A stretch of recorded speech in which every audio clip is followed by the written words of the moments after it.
Comme vous le savez actuellement, en cancérologie, il y a vraiment une explosion des nouveaux traitements avec l'immunothérapie qui est en train vraiment de changer au quotidien la prise en charge pour les patients adultes.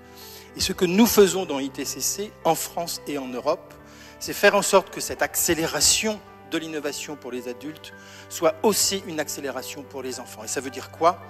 Il faut qu'on ait plus d'essais, plus de médicaments à proposer aux enfants qui sont en échec des traitements actuels. Et vous savez que 80% des enfants qui ont un cancer sont guéris par les traitements actuels et que nous devons développer plus et plus vite des innovations pour ceux qui ne sont pas guéris. Et aujourd'hui, bien développer les innovations, proposer au mieux les traitements pour les enfants, c'est aussi comprendre ce qu'est la tumeur de l'enfant. Et c'est la notion de portrait moléculaire qui est au cœur même de cette stratégie thérapeutique. Alors de quoi il s'agit?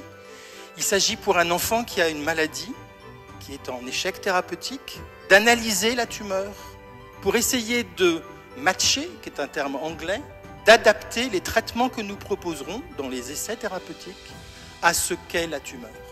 C'est augmenter les chances que le médicament qui sera proposé à l'enfant puisse être efficace. Et donc c'est ce qui est sur cette diapositive. Premièrement, faire le portrait moléculaire et immunologique de la tumeur de l'enfant. Et c'est l'essai MAPIAX pour lequel la course de 2017 va avoir lieu. Ensuite, c'est proposer des traitements et plus de traitements. Et là, vous reconnaissez l'essai eSmart, AXE et eSmart, qui était la course 2014.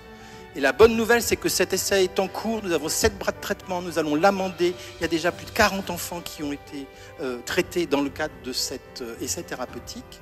Et le troisième niveau, c'est toutes les données qui vont être ainsi générées. Les données de biologie de la tumeur et les données d'efficacité ou de non-efficacité des traitements. Eh bien, on va créer une base de données, des big data, en agrégeant et en partageant ces données. Pourquoi? Parce qu'en comprenant mieux ce que sont les tumeurs des enfants, en comprenant mieux comment les traitements sont efficaces ou ne sont pas efficaces, on peut trouver des nouvelles approches thérapeutiques, des nouvelles cibles thérapeutiques pour faciliter le développement de médicaments spécifiques. Et donc cette stratégie, qui est une stratégie européenne, qui est pilotée par la France et par l'Allemagne, en 4 étapes. 1, le portrait moléculaire, 2, le traitement, 3, les big data, et 4,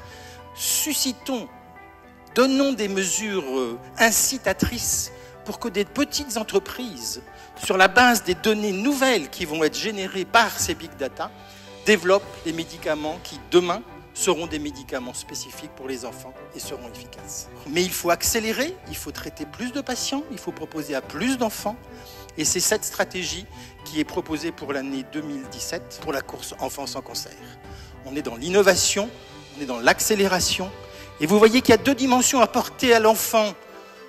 La possibilité d'un traitement le mieux choisi. Et encore une fois, ce n'est pas une garantie. Il y a des traitements qui ne sont toujours pas efficaces. Et aussi, c'est donner les moyens d'accélérer la compréhension, la recherche et la compréhension de ce que sont ces tumeurs pour développer.